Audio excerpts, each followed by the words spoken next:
Yavaştan toparlanıyoruz. Tüm odaların gelmesini bekleyelim. Bir odamız kaldı sadece.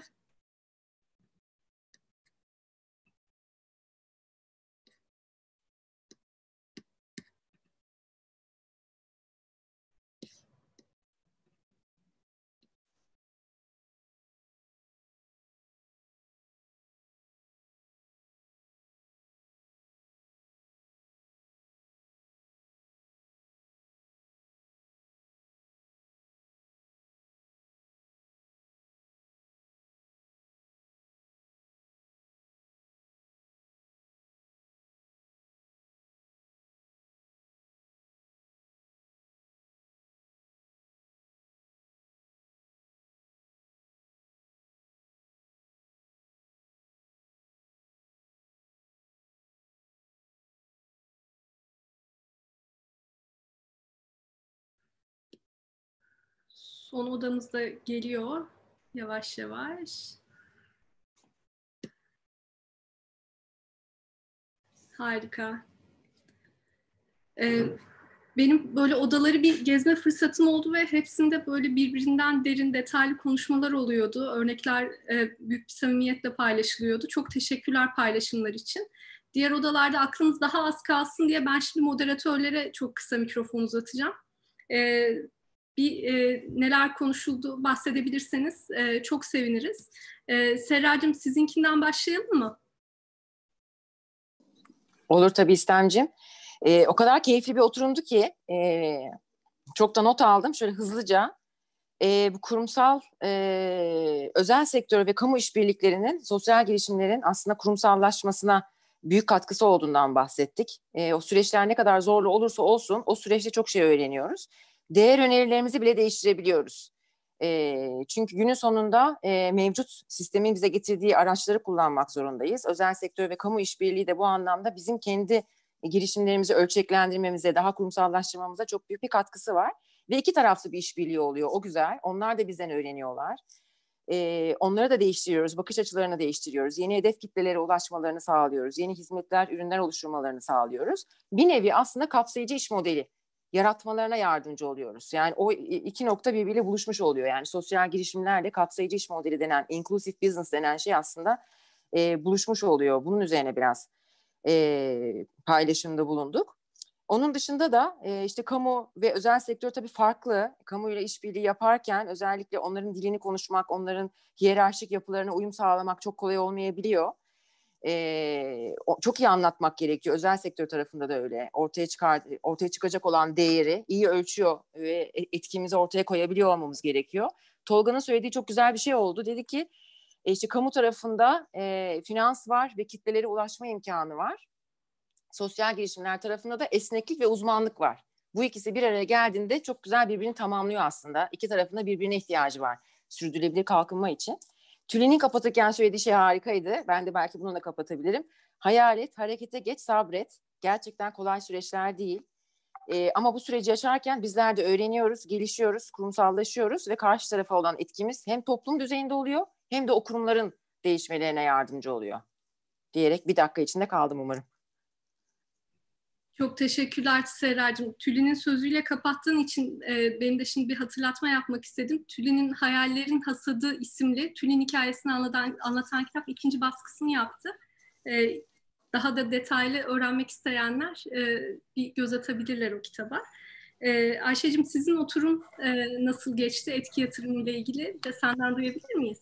Tabii ki bizimki gerçekten etki yatırımı ile ilgili bilgilenmek isteyen varsa bu iş nasıl olur, neler önemli kaydını kesinlikle dinlemeliler. Onlar ortaya çıktığı zaman. Özellikle şunu konuştuk, bir sağlıklı bir etki yatırımı ekosisteminin gelişmesi için bazı deneyimler paylaşıldı Avrupa'dan ve Asya'dan. Burada da birkaç önemli konu vardı. Bir tanesi yatırımcıların ve ekosistemin içinde olan kişi, birey ve kurumların çeşitliliği. Burada özellikle yatırımcı tarafında tek bir sosyal girişime belirli bir yatırımcı olmayacağı ve farklı gruplara ulaşılması gerektiği konuşuldu. intermediary'lerin yani destek platformlarının önemi gündeme geldi. Yani burada da TSGA'ya bir gönderme yapılabilir bence. Bu ortadaki platformlar hem sosyal girişimciliği, yatırımcıyı bir araya getiren kurumlar olarak işliyor ve ekosistemi de güçlendiriyor. Diğer bir konu ise gelişen bir etki yatırımı ekosisteminin risk alma ve paylaşımdaki önemi gündeme geldi. Yani burada belki yatırımcılar bu riski alamayabilir ilk başta ama bu noktada da vakıflar, farklı hibe destekleri daha uluslararası kurumlardan ve devletin potansiyel olarak sağlayabileceği fonlar da bu ekosistemin gelişmesinde, o ilk adımın atılmasında ve yatırımcıları da biraz güvende tutmak için önemli olduğu konuşuldu ve yani bu problemler çok büyük. Sistemsel değişimden bahsediyoruz. Burada o kolaborasyon olmazsa etki yatırım ekosistemin de büyümesi çok zor denildi. Türkiye'nin yerinin öneminden bahsedildi. Yani aslında etki yatırım ekosisteminin gelişmesi için çok potansiyel olduğundan hem coğrafi olarak hem hukuki finansman olarak, hukuki altyapı olarak oldukça alan olduğu konuşuldu. Kendi bölgemizin ve etrafındaki küçük bölgeleri düşününce aslında en iyi pozisyonlanmış ülke olduğumuzdan bahsedildi. Son olarak da sosyal girişimcilere bazı tavsiyeler yapıldı etki yatırımı arayanlarla alakalı. Sadece aranan yatırımın rakamına değil aslında kalitesine de bakılmalı denildi. Yani kalite derken de hangi yatırımcı doğru yatırımcı mı, o yatırımın geri dönüşünün nasıl olduğu gibi konular gündeme geldi. Araştırmaların iyi yapılması gerektiği, yatırımcı perspektifinden doğru yatırımcıyı seçmeleri söylendi ve hiçbir zaman vazgeçmemeleri, birçok oldukça fazla düşecekleri ama günün sonunda kalkacak yatırımlarını bulabilecekleri bu noktada gündeme geldi. Yani sadece Türkiye'de ekosistem gelişirken bunu yaşamayacaklar. Aynı zamanda gelişmiş ekosistemlerde de oldukça fazla yatırımcılarla görüşüp başarısızlıklar yaşayabilecekleri gündeme geldi. Bu da onları yıldırmaması söylendi bitirirken. Bu şekilde. Çok teşekkürler. Bu sabır vurgusu dün de yapılmıştı. Bugün yine duymuş olduk bir kez daha. Ve paralel oturumlardan sonuncusu için Sinem'e dönelim. Sinem'cim sizin oturumla ilgili bilgi alabilir miyiz? Bizim oturum da oldukça verimli geçti bence. Öncelikle konuşmacılarımız kamu adına ve kamu ile birlikte yürüttükleri çalışmaları bize aktardılar. Sonrasında genel olarak Türkiye'de kamu, sosyal girişimcilik ekosisteminde nerede duruyor, ne tür roller üstleniyor bunu tartıştık ve burada gerçekten sadece finans sağlamanın ötesinde, fon sağlamanın ötesinde kamuya çok fazla görev düştüğü ortaya çıkıyor. Yani kaynaklarını kullandırma, mekan gibi özellikle, sosyal ağlarını kullandırma gibi, tedarik gücünü sosyal girişimlerden yana kullanma gibi, kapasite geliştirme ya da sosyal girişimlere meşruiyet kazandırma, toplumda onlara karşı bir güven oluşturma, politika geliştirme ve koordinasyon ve işbirliği ortamı sağlama gibi kamunun üstlenebileceği çok fazla rol öne çıktı. Kamunun bu alanda kamunun bu alanı desteklemesi için önündeki engelleri konuştuk. Biraz orada kamuya yönelik bazı öz eleştiriler de yaptık.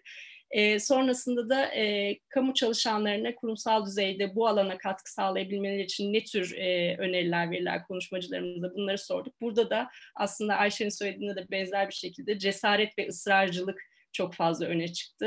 Vazgeçmemek, pes etmemek, bu bizim işimiz değil, iş tanımımızda yok diyenlere kulak asmamak öne çıktı. Ve oturumu herhalde tek bir kelimeyle özetleyecek olursak da umut olurdu bu kelime benim için. Çünkü kamuda neler başarıldığına dair iyi örnekleri ilk ağızdan dinlemek hem umut verici hem de ilham vericiydi. Konuşmacılarımıza bir kez daha teşekkür ediyorum. Çok teşekkürler. Biz de bu güzel özet için sana teşekkür edelim. Konferansın yani günün aslında ve de tüm konferansın son oturumuyla aramızda sadece birkaç dakika var.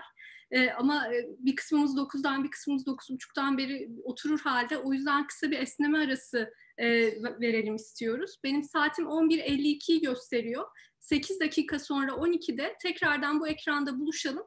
Ve günün son oturumunu ekosistemler nasıl desteklenebilir oturumunu dinlemeye başlayalım. 12'de görüşürüz.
Tekrar hoş geldik. Umuyorum şöyle bir kısa esnemeye, nefes almaya vaktiniz oldu.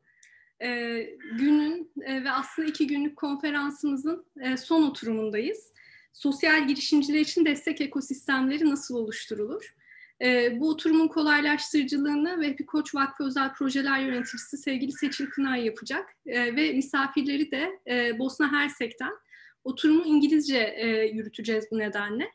Ekranınızın sağ altında şu anda beliren dünya ikonuna tıklayıp oradan Korece'yi seçtiğinizde, salondaki misafirlerimiz Korece'yi seçtiğinizde Türkçe çeviriyi duyabileceksiniz. Bu oturum YouTube'da da yayınlanıyor. YouTube için şu anda İngilizce, daha sonra Türkçesini de yükleyeceğiz diyorum. Ve Seçil'cim, elimdeki sanal mikrofonu buradan sana doğru uzatıyorum. Çok teşekkürler İstemciğim. Bugün de çok dolu dolu ve harika geçiyor. Sen de bizi çok güzel yönlendiriyorsun. Çok teşekkür ediyorum. Ben şimdi lafı daha fazla uzatmadan misafirlerimi ağırlamaya başlayacağım. O yüzden İngilizceye geçiyorum izninizle. İstem'in belirttiği gibi şu anda çeviriye geçebilirsiniz. Çevirmenimiz de hazırsa başlayabiliriz. So, hi, this is Seçil Kınay from the Vehbi Koç Foundation. I am right now hosting 2 very important women from the Balkans who are key actors in the social entrepreneurship network in the Balkans. Senka Bajramovic, she's from the Mosaic Foundation based in Sarajevo, and she's the community manager of the online platform Lonak Pro. And Dušanka Ilić from Belgrade. She is the founder and CEO of Beyond 42 tech startup, and she is the one behind the Lonak platform, who is developing the platform. And so welcome, Senka and Dušanka. You can unmute yourselves. Hi, Seçil. Hi, Senka. Thanks for the great introduction, and merhaba to all the other participants. I'm really happy to see that there are more than 100 of them. So it's a really great audience. Thank you, Senka. Hi, Dušanka. Can you hear us? Hey, Seçil. Really great to see you and to be here with you today. Great. You are really precious to our Turkey Social Entrepreneurship Network because what you have achieved in the Balkans with the Lonak platform, online platform, we have developed your know-how and the infrastructure to the sosyalgirişimcilik.org platform, which is the Turkish version of the online platform that keeps this whole community together. And I would like to get your insights and your experience from the works in your community about creating support systems and how to manage those systems in order to create a fruitful and resourceful environment for the social entrepreneurs and also the other partners who are willing to support social entrepreneurs do their jobs. So if I may, I would like to start with Senka. And you have a great experience at the Mosaic Foundation in supporting social entrepreneurship network in Bosnia, which has a I know that Bosnia has a high population problems. So what works and why in the support systems for social entrepreneurships? Well, first of all, yeah, I work as a community manager of our Lonak Pro community for activism and entrepreneurship. I'm really happy that I was involved in building the community since the beginning in 2017, when I worked as an intern in Mosaic Foundation in the marketing department, and now I work as a full-time employee, only working in LONASE as a community manager. Well, first of all, I was a participant at all 3 of your Global Thursday webinars, where Vesna was presenting and kind of giving the great introduction of how we developed LONASE and why did we start it. I would suggest everyone to try to find those all 3 webinars that were great. I mean, we have them also on our platform. And today I have to be honest and say that I'm feeling in huge shoes of my executive director, Vesna Bajshansky-Agic, and I'm really, I'm sorry that she couldn't be here today. I'm sure that she would have a much wider experience to share when it comes to building an ecosystem. But I hope that through that working through LONASE and talking to you about LONASE, I will give you the basic information. Well, first of all, when we talk about a community and when we say that now we have more than 37,000 registered members, maybe a lot of people, I mean, I don't know how much this audience knows us, but maybe they will think, well, that community exists definitely for many years. The Mosaic exists for almost 20 years. But no, actually only last December in 2019, we launched the online version of LONASE. Before that, we were working in a beta phase, and we were really honest with our members. We told them, okay, we're building up this community together with you. We don't know, I mean, we know your basic needs, but we don't know what all of you need and how will we actually provide all those informations. You have to help us. So we were really, I mean, the key for having a great community, a healthy community where all the relationships are building is to listen and to really be closely involved and to hear what the members need. So that's how we did it. Vesna has this great example with ladders. You know, Mosaic was working, I told you already, for almost 20 years. We still say that we are a small private foundation in Bosnia and Herzegovina. We were actually all around Bosnia famous for our local youth projects, where we gave grants for young people to start their own small projects that will contribute to them and to their community. But what we did in 2016, we decided that those grants, nevertheless, that they were doing a great job, and all the small local communities were really profiting from those projects. We need something else. So in 2016, we decided to change basically our business model and to start also investing into great ideas of young people and help them to start their own social businesses. So we decided that we need to do 3 things. We need to first to identify those young people. As you know, Bosnia and Herzegovina is really on lowest on the bars when it comes to youth entrepreneurship, when it comes to the framework that society and the country has for them. So we really have to identify those brave young people that we want to work with. And then we decided, okay, how will we identify them? How will we approach to so many of them? We need an online community for that.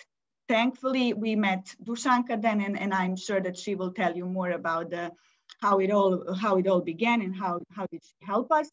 But that was, I guess, the break point when we decided, okay, we will start an online community, and that online community will help us to actually to collect all the opportunities they have, and ours will be only one among them. Now, when we talk also, I'm referring to Global Thursday meetings, when you were listening to 2 of our success examples of Lydia and Tamara, are great and strong women that started their own social business in Bosnia.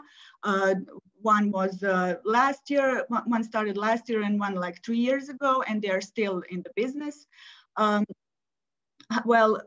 when they are talking about their beginnings and how successful they are now, they are not only mentioning Mosaic Foundation. They are mentioning all the others, like universities where they gained their knowledge, then all the other like trainings, educations, where they learn to write a business model, networking, I don't know, all the other like opportunities that were there that they use, because those are most likely very active citizens, and they like to use all the opportunities. And then Mosaic came and actually invested in them, but they already gained knowledge somewhere else. And that's the example with the letters that Vesna mentioned also. So Mosaic Foundation in the ecosystem, and we want Lonets to be the backbone of that ecosystem, is only one letter, one or two. Like we can provide you mentorship, we can find you answer on your hardest questions when it comes to entrepreneurship, but someone else might help you with this. Here you can find partners you maybe didn't even know that are existing. So actually with we realize that there are huge gaps when young person, we always say that we want to be like when young person wakes up in the most foreign and smallest village in Bosnia, and they have a business idea. They don't want to, they don't have a place to share it. Like they won't write a Facebook status, you know, like I have a business idea, or where would they share it? We want Lonets to be that place. You know, when you wake up in the morning and you open your email, your Facebook, that Lonets is a place for those who are active and entrepreneurial to share their idea, but also to find all the opportunities that can help them to really make that idea happen. And in our case, it's ideal path to start a social business with our help. Well, it started in Bosnia, but now we are really trying to be a regional community, and to show really, we had a tough time to explain first our partners in Bosnia, like, why would they join Lonets?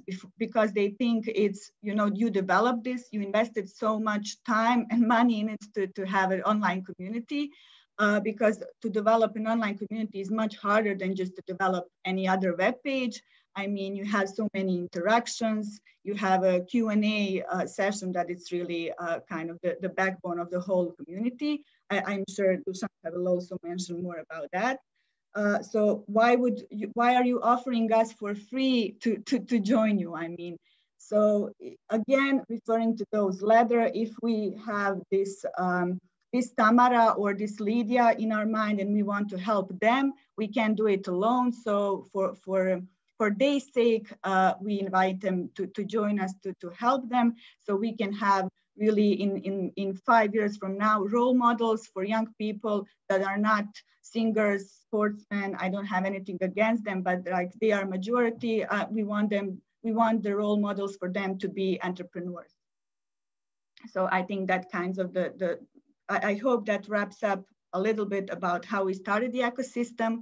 And I'm sure Dušanka will, I also invite her, sorry for mentioning you all the time, but please jump in whenever you think you can fill in something. And I hope this is a good introduction for you as well. Senka, you have delivered what Mosaic Foundation does in creating support systems so well. And I know I've just seen that Vesna came to listen to us, and we are very we send our condolences from here as well for your family loss. But I can say, Vesna, that you have developed a great community manager and like Senka. So. And this is something showing how Mosaic is supporting young people and creating opportunities for everyone. And thank you. You have mentioned that it's not only Mosaic Foundation's or online communities' job, but also the whole ecosystem should be there in order to support the social entrepreneurs. And when it comes to the technological infrastructure, Dushanka, you have a vast experience in developing such online platforms and creating the virtual space in order to facilitate all the possible networks and agents and young people, women, everyone who are active citizens to be a part of a community. And can you talk about your experience in developing such a online community? And also one other thing I would like to know and to mention is, how do digital technologies facilitates and make things easier for the social entrepreneurs?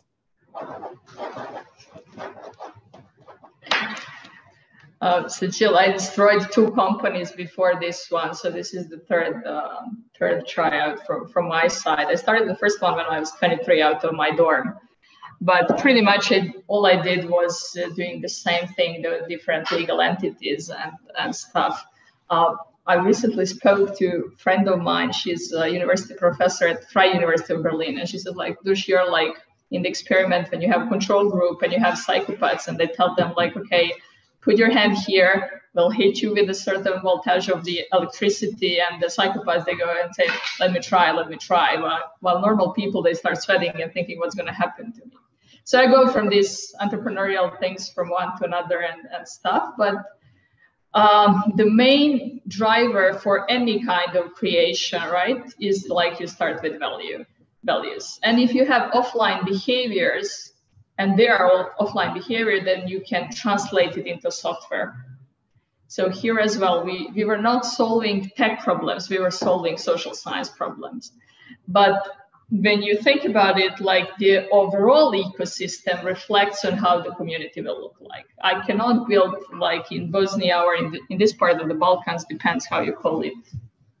It's not geography, it's political, either ex-Yugoslavia or Western Balkans or Southeast Europe, depends on where are you on the spectrum.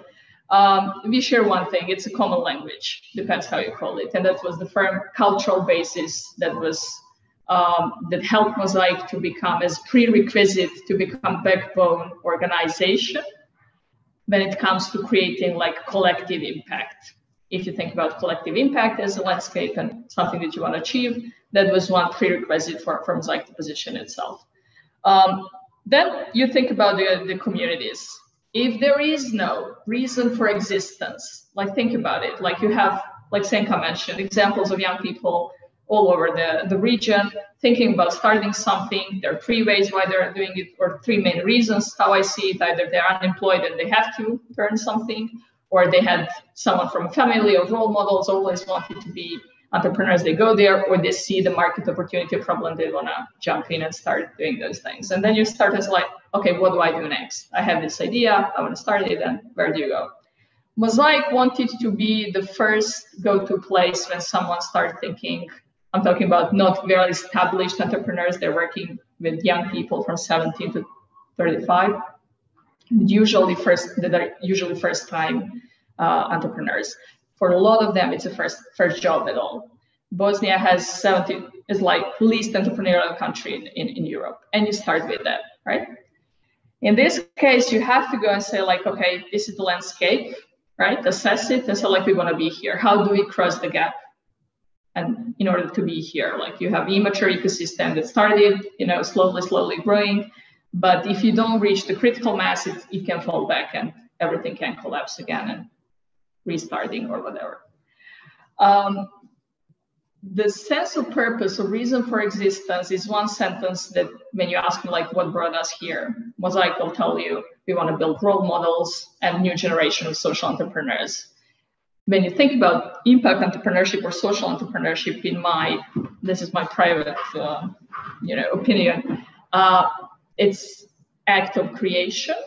And usually what we've seen is that there is distortion between this, that we're constantly talking about impact or we are forgetting the impact, but there has to be still the business side of it. Because if there is no business side of it, it's not sustainable. There is no constant exchange of value.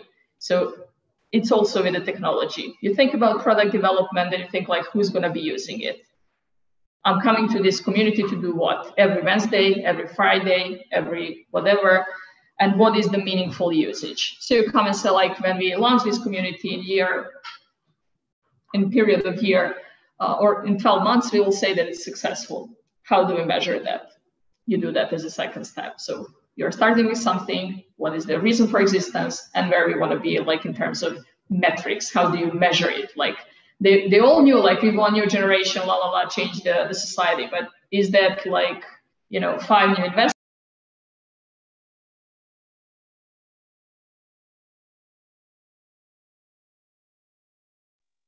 You pressed mute, Dušanka. Unmute. Sorry. Yeah, I did. Not sure when though. But anyhow, you have a lot of things to do and to identify the offline behavior before you go for the community itself. When you do those things, you have 4 phases of community building. The first one is conceptual phase. You're reaching something that's called critical mass. Then it's the growth, where you're just getting more people to join, more content to be produced, more of the conversions or the actions that you want for the members to do. When they do those things, you measure and say, like, the tipping point for the community, or when you decide, is there a reason for us to continue doing this, is at one point in time, the community managers or the people that are the team should produce less of interactions or stimulate less of interaction, less of new members, less of new content produced than the community itself. It has to start doing, these interactions, connections, new conversations should happen without Mosaic or anyone who builds a community starts doing it. That's also, again, what we set as one of the milestones or some kind of things that we wanted to achieve in the first phase. When you do this, then it's just the scale. At one point in time, it's like, okay, we confirmed there are people coming back, they're using this community, you switch it off, and everyone starts crying, and they start, creating small communities and small networks in their Facebooks or in their Vibers and all of these things. You plug it back, they all come back. That means there is a reason for them and the value for them to come and to use it. In terms of technology, Cecile, it's, I'll try to really quickly state the obvious, right? What we have, like, I remember now that on Lonets we had an interview from founders of Marginal Revolution. It's a blog that I love, and they were talking about the world 2.1 and the world world 1.0 and world 2.0. So what we've seen, like, especially now during the pandemic times, that you had, like, before a shopping mall, now you want to park there. Before you were going, like, in commuting in rush hours, and now it's a house and a family where you're working. It was office, now it's remote workplace. It was, we were measuring steps, now you're measuring your internet speed, right? Whatever. But anyhow, the technology is usually something that just enables, facilitates, or enhance, depends how you want it. It provides us, like, frictionless environment for communication. But the substance is actually something that we have to bring to the table. In communities, it's about the people who you can engage to come there. It's about the content, which means what they have to say, and it's about the interactions that I can make. If you manage to do one of the two things, is to build identity within the group, then you don't have a theater. Because in theater, we sit, like, 300 of us, we're watching the play. When the actors go, we go, right? There is no any kind of, or very small interaction between us going to the theater. In the communities, we should be building common identity or sense of belonging, and we foster that with the features and the technology that we have. And on the other hand, in terms of Mosaic, we want to have people build interpersonal relations outside of us, which means one-on-one entrepreneurs building companies together, finding co-founders, getting people to work or hire.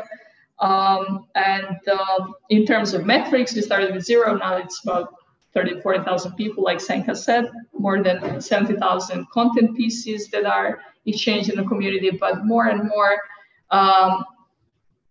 meaningful interactions there, which means I have an issue, I don't know how to read this term sheet, can someone help me out? I'm looking for an investment. This is my pitch deck. Can someone give me feedback or a lead or introduction or something? And then they come back and say, like, hey, this is what we did and we failed, or this is what we did and we managed. And in the end, what you have huge knowledge repository, because all of these things like is the digital trace and the knowledge that we compound in one platform. And it helps us keep it live instead of dormant, right? And now information is more available if more people use it. If it's just lock in with my team, it's 18 of us, we know it, that's it. But if you put it outside, maybe 800 of people can have usage of it and it doesn't cost us much. And with the knowledge, that's one of the things, you can't store it, you can't own it, you can't move it like a document. You know, these aspects are actually telling you that it is inside of the skills and relationships of the members that are making the community, and pretty much that tacit experiential knowledge that they share there is the core that is retaining the members there next to the relations that they are building. Thank you. I mean, you have pointed out very important issues like creating offline behaviors in the online platform and creating a space for meaningful interactions. And throughout this conference, we have been, I mean, our team is building bridges, and we were talking about the importance of creating those networks and also those connections, interpersonal or inter-organizational connections. And I see that you have created such a space where these connections are both possible and also useful, so that you have reached more than 37,000 members. And in 1 year, not 1 year, maybe in 9 months, we have reached 1,800 members, and we are trying to enlarge this community in Turkey. And for the ones who are listening to us, if you are not a member of the platform, please go join the platform, and this is a place to be when it comes to social entrepreneurships. I have one other question to Senka regarding how do you collect the needs of the community in order to create, like, for instance, Q&As or create other answers, and do you have mechanisms to do that? Thanks. Yeah, it's a great question referring to that I was saying that we have to listen to them. I wanted to refer to one example Dušanka mentioned, like they post something in a community asking for recommendations, for help, etc. First, we had like feedback when one girl posted her whole application that was in English, something about reducing plastic waste or something like that. And few people wrote to me like privately, like, how isn't she scared that someone will steal her whole idea? You know, that's a whole application, I mean, developed through different bullet points. And then we were really proud that we managed to create a safe environment for them, where they are certain that they can approach us and they will get an answer and help they needed, and we won't use it somehow, I mean, misuse it, or they will be actually, they will regret that they posted it. And then she received like 5 or 6 answers. And when I say answers, it's not like my answer, wow, great application, go for it. I mean, of course, we like any engagement is needed, but really like answers from people who are coming from different sectors that can help them, that we're working on like investing the market for them or something like that, or someone really experienced in waste or something like that. I'm not sure, was it food waste or plastic waste, but never mind. So Yeah, but it's really hard because they are scared, and that questions I got were really like I expected them, because when they saw that application, it was really like first definition of our potential entrepreneur is that they are scared, you know, how to start, who will help them, or they won't even start. So we really try, when we say that Lonac is an online and offline community, we really try to be present offline on so many different opportunities and occasions where those young people are coming to fulfill their need. For example, they are on a training for writing a business plan, and they have 2 hours with one professor, but they have all of them, like it's 15 of them in the classroom, and they have so many questions that one person can't address to all of them in only 2 hours, and they get the basic knowledge. And for example, that organization that provides that kind of a training is our partnership organization in Lonac. It's among those now more than 100 of organizations, public institutions. We have great partnership with local municipalities, private organization or individuals like pro bono consultants from different organizations that are willing to help. And then we address them. We even have one colleague called Seidefa that works as a director of collective impact. So we only have person in charge of making all those opportunities that are happening all around us to profit from Lonac as well. So for example, Seidefa will tell to that organizers if they have any more questions regarding their business plan, regarding their like where, in which municipality can I get that kind of a document, or where to begin, she will address them to Lonac. And that's how we collect questions. Of course, we encourage them through online campaigns, which are needed. And a lot of them, just out of curiosity, enters into the community. They register, not really knowing what's happening there. Or we have like 10 different opportunities there, and they are only interested in one. And then we do like segments of them. They are onboarding process helps us a lot with that. You know, are they interested to get a mentorship or to give mentorship? Are they interested to develop business idea or some kind of a project?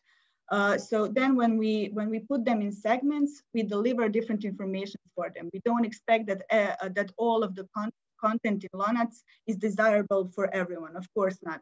And then through segments, that's our job of community managers, is really to first put them in different groups, and then to select, and by listening to their needs, to really select the information they need. And then to encourage them, if they have any other questions, to post it in Lonac, and then we will be the ones who will find the answers for them.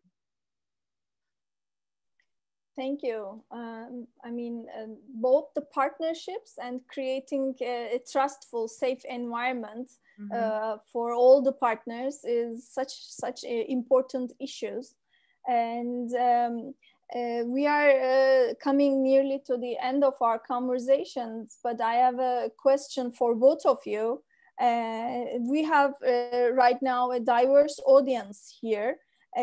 From the public sector, from development agencies in all of Turkey, and private sector, funders, foundations, and social entrepreneurs and universities are here.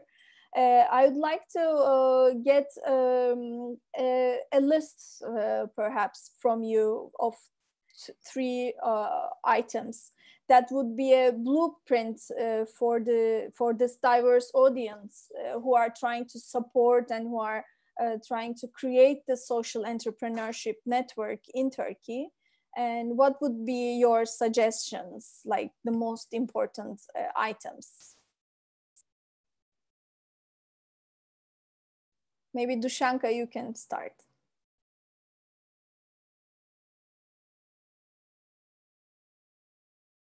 Sorry. Cecilia, one of the main things that was surprising for me, coming from totally entrepreneurial background, right, was teaching the organizations that are supporting entrepreneurs in our region that entrepreneurship is not zero-sum game. It's not as if we are building a cake. If you take a slice, then I'm left with nothing. It doesn't work that way. Like if you put common effort, it compounds. Entrepreneurs with organizations that are supporting them will have more resources, more money, more knowledge, more places to, you know, knock and ask for help if the organizations are working together. There was like a huge overlap. Like a lot of them were doing the same thing, but there was no, for example, access to finance, early stage entrepreneurs and stuff like that.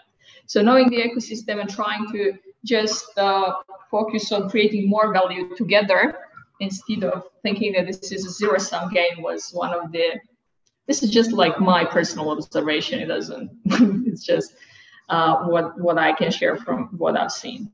The second thing, Cecile, like we had in the economies, if you remember the book of Professor Chang from, I think, Columbia University, Kicking Away the Ladders, is like where the wealthy and developed countries are saying, hey, Serbia, come here, but there are no ladders actually for me to come there. And I'm implementing some strategies and whatever laws, and half of it doesn't, you know, they were not very well adopted. And then you have all this Balkan flavor of the countries and the system that you have here, which usually next to the cultural stigma that the entrepreneurship in the region has and still has it makes it really difficult for young people to go in there. We had situations that they closed the investments and they had the ideas, first clients, and then the parents would say to someone, like, hey, don't start the company, it's too risky. Don't sign any papers, don't do these things. It's less and less of those things, thanks to the organization that are featuring the entrepreneurs and saying like, hey, look at these people, they made it here. And they did it like without all this help that the Balkan has, such as nepotism, corruption, and all these disordered things that we have in all societies. But anyhow, if we can help them, like truly help them and think instead of telling them what to do and kicking away the tools for them, that's important. And for entrepreneurs, it's like, Cecile, if you don't know the answer to this question, like I give you 5 dinners, how you will make 10, go back to the market and go talk to the future customers again and again and again and again and iterate and get feedback and try to do it right. Because business, being impact business or entrepreneurship, for me it's like impact entrepreneurship in my head is mainstream entrepreneurship. It's the only way you can do any kind of business or creating value is by respecting the planet, the other people, and all these things, right? So that's why sometimes I just refer it to only, so not social enterprise, but enterprise, it should be like in general. If you know where to put 5 dinners to get 10, then you have repeatable, scalable business model. Before that, it's called like you have immature hire. For example, you give me a consultant, I'm just starting out, I don't understand what this person is telling me. Imagine how can I implement those things? Or while I'm sitting with you in a meeting, I understand you telling me like, hey, do this and try to, pivot, add some marketing person here, do growth hacking, whatever. Let me introduce you to an investor. And then I take the money and I have to in 6 months make 20x to someone. Well, I don't know, what the hell I'm doing on the planet, right? So 3 things. It's not zero-sum game. Don't kick away the ladders, but truly try to support, understand, and have the empathy for our entrepreneurs and really helping them from the stomach. It takes a bit more effort, but usually people that are supporting the ecosystem, they have more knowledge, more resources, and they can really and truly help. And the last thing is how do we assess? And sometimes by trying to help, we don't see that people either emotionally or because that dimension is also like important for the entrepreneurs. It's a lot of stress. It's a lot of flirting with unknown and with possibilities. Is like not to do premature things with them. Like don't put me in front of the opportunity that I cannot absorb or receive the value from, because sometimes we cannot assess. It's extremely difficult, and you want a lot of things and stuff. Thank you. I can just add, I mean, Dušanka mentioned several times values. I know that not all of you will build your own online communities, but I mean, you're communicating with social entrepreneurs on many different ways. I mean, any mailing list, Viber group, Facebook group is a little community of those who are sharing the same values. So in order to nurture those relationships and to create a safe environment for them, I mean, you have to know your own values. And for example, we identify them for Lonac. They can be found in our header part, like it's something we really stand behind. So it's something like passion, honesty, fair and transparent process, grit, ambition, but also empathy. And we are always trying not to create a one-sided street, like we only have givers, those who will give something to community, and those who are constantly needed something. No, it's really a two-sided street, and constantly we see examples where someone is like yesterday trying to find some information, and then like 3 days after sharing the information they found with the community, like, hey guys, you can use this. So that's really what we try to foster among those relationships, and that's what happened when Koç Foundation and Koç University approached us. I mean, it's a whole different ecosystem in Turkey and in Bosnia. We already mentioned that. I mean, whole Balkan is kind of struggling with the entrepreneurial part, and but why we decided to transfer the know-how to you, and how did we really started this partnership that we are really happy to be part of, is because we share the same values, and we kind of recognize that, and now we are proud to say that we are learning from each other. My position really like communicates a lot, for example, with Sima, and we learn from each other, like, where did you find out to put that box on the side? How did you put that video here? And we really learn from each other, and I think that we are making each other like to be a better version of our own community. Thank you. You both have raised very important issues, especially the values that unites us together, and that we try to create real social impact against all the economic stagnation, social division, and environmental problems in our countries, in our regions, and in the world. And we definitely need systems, ecosystems that are embracing those values, like creating meaningful relationships that care for each other. And also not only the social entrepreneurship infrastructure, but we need to strengthen the whole entrepreneurship infrastructure in our countries. And as for the support mechanisms and support organizations, they need to understand that it's not a zero-sum game. They have to have a give and take, and invest in those relationships in order to sustain them. Thank you for your contributions, and we are very happy to have been working with you since 2 years. We have learned a lot from you, and our team are also very, very happy to be working together with you. And you have hosted us in Bosnia very well.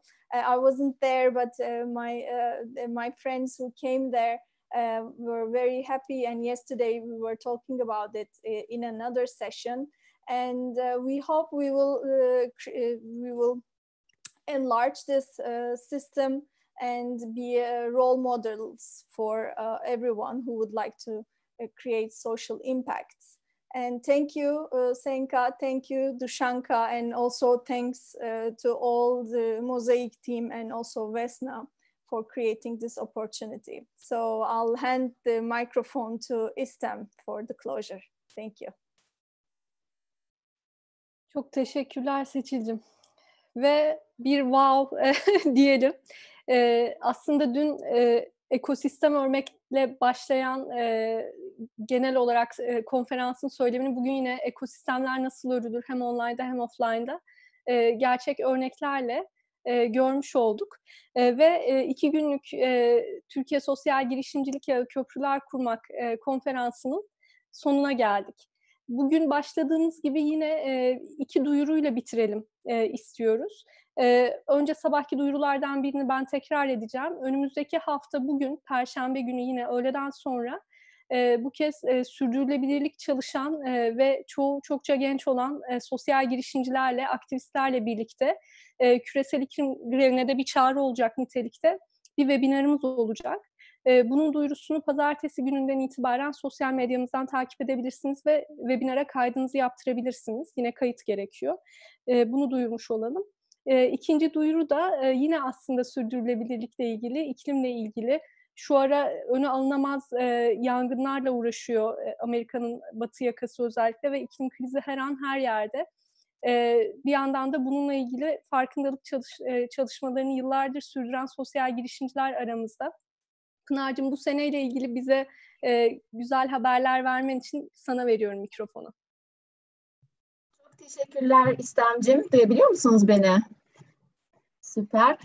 Evet, Sürdürülebilir Yaşam Film Festivali bu sene Covid nedeniyle biraz farklı bir yol izliyor. İstanbul'da 19-22 Kasım tarihlerinde kısıtlı sayıda izleyiciyle gerçekleştireceğiz. Yine festival İstanbul'da yaşayan herkesi mutlaka bekleriz.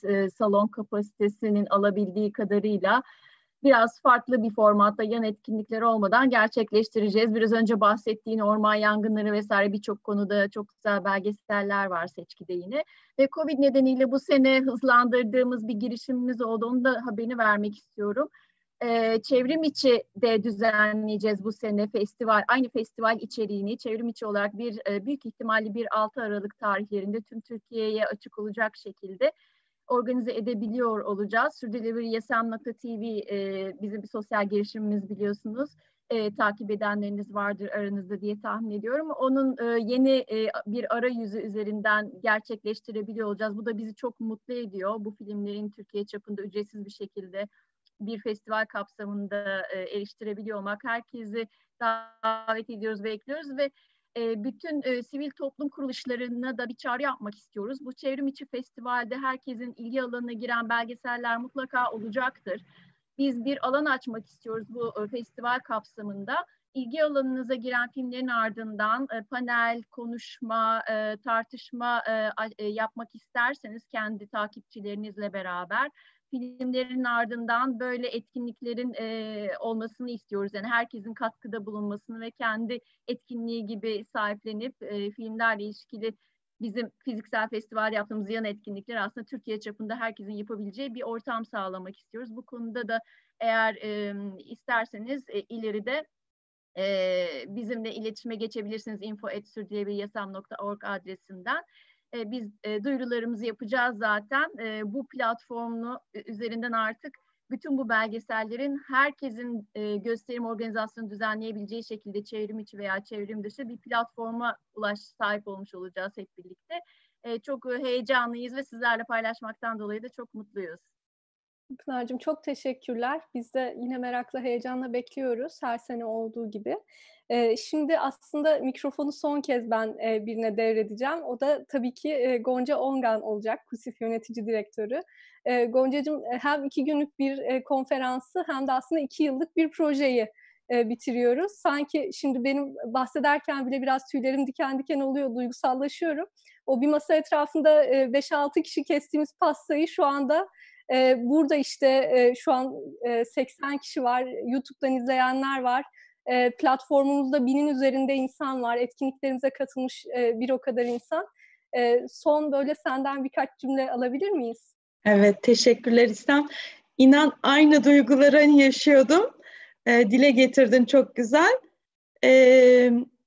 Yolumuza devam edeceğiz. Aslında 2 gündür de hep böyle hem ara panellerde hem ana oturumlarda konuşulan ortak paydamızı sosyal girişimcilik ağında devam ettirelim. Ortak hedeflerimizi koyalım. sosyal girişimcilik ağını bunu kullanmak için, ortak hedeflere erişmek için hani kullanalım. Bunun için tekrar size hani burada çağrı yapmak istiyorum. Dahil olun ki iletişim başlasın orada. İşbirliği yapmak için, çünkü o kadar kolay bir şey değil işbirliği yapmak. Önce güven kurmak lazım. Biz TSGA bir proje örneği ve 15 kurum çok fazla bir kurum aslında işbirliği yapmak için. Ama aşamalı aşamalı bu ilişkilerimiz hani gelişti. Ve şimdi bakıyorum 15 kurumun dışında da çalıştığımız o şehirlerden birçok kurum var. Neredeyse güven ilişkisi içinde hiç tereddütsüz iş yapabileceğimiz 50-60 tane kurum var şu anda bizlerin. Bunun için hani güvenin altını özellikle çizmek istiyorum. Platforma üye olduğumuzda hem ortak hedeflerini birlikte kurgulayabilmek, hem güven ilişkisini kurarak işbirliği adımı atmak, bunları kolaylaştıracağız. Ben tüm katılımcılarımıza 2 gündür bu güzel yüzleri görmek hani çok güzeldi. Yeni arkadaşlarımız oldu. Özlediğimiz yüzleri tekrar gördük burada. Teşekkür ediyorum katılımcılara, konuşmacılarımıza, ortaklarımıza, ağa katılan herkese. Büyüyerek devam edelim diyorum. Teşekkürler. Goncacığım çok teşekkürler. Ve aslında sizlerden son bir ricamız var. An itibariyle e-posta kutularınızda bir mail bulacaksınız. Bu 2 günlük konferansın değerlendirme e-maili. Bu bizim hem etkimizi görmemiz açısından hem de sizin önerilerinizi, fikirlerinizi almamız açısından çok kıymetli. 2 gün için çok çalıştık. Lütfen siz de o değerlendirme formunu doldurmak için vakit ayırın diye rica etmiş olalım. Ve umuyorum bir şey unutmadım diye ekip arkadaşlarıma da şöyle bir bakıyorum.